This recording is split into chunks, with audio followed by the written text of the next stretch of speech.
ભરૂચ એસઓજીની ટીમની મોટી કાર્યવાહી, ગેરકાયદેસર હથિયાર સાથે સુરક્ષા ગાર્ડ ઝડપાયો। ભરૂચ જિલ્લામાં પોલીસ અધિક્ષક અક્ષયરાજ મકવાણા દ્વારા ચલાવવામાં આવી રહેલી પ્રાઇવેટ સિક્યુરિટી એજન્સી ચકાસણી ઝુંબેશ અંતર્ગત ભરૂચ એસઓજી એક મહત્વપૂર્ણ સફળતા હાંસલ કરી છે। અંકલેશ્વર શહેર વિસ્તારમાં આવેલી યુનિયન બેંકમાં ફરજ બજાવતા એક સુરક્ષા ગાર્ડ પાસેથી ગેરકાયદેસર હથિયાર ઝડપી પાડવામાં આવ્યું છે।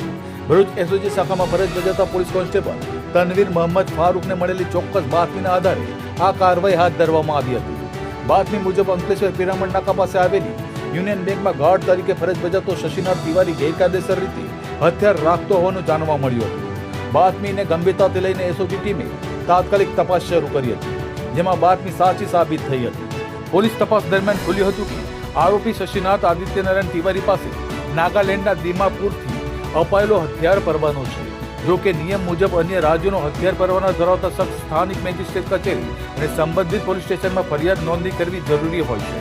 આરોપીએ આ ફરજિયાત પ્રક્રિયા પૂર્ણ કરી ન હતી અને તારીખ 3/11/2025થી કોઈપણ પ્રકારની સ્થાનિક નોંધણી વિના હથિયાર સાથે નોકરી કરતો હોવાનું સામે આવ્યું હતું। પોલીસે આરોપી પાસેથી 12 બોરની સિંગલ બેરલ બંદૂક અંદાજિત કિંમત 25,000, 10 નંગ જીવતા કારતૂસ કિંમત 1,000 તેમજ હથિયાર પરવાનાની નકલ જપ્ત કરી છે।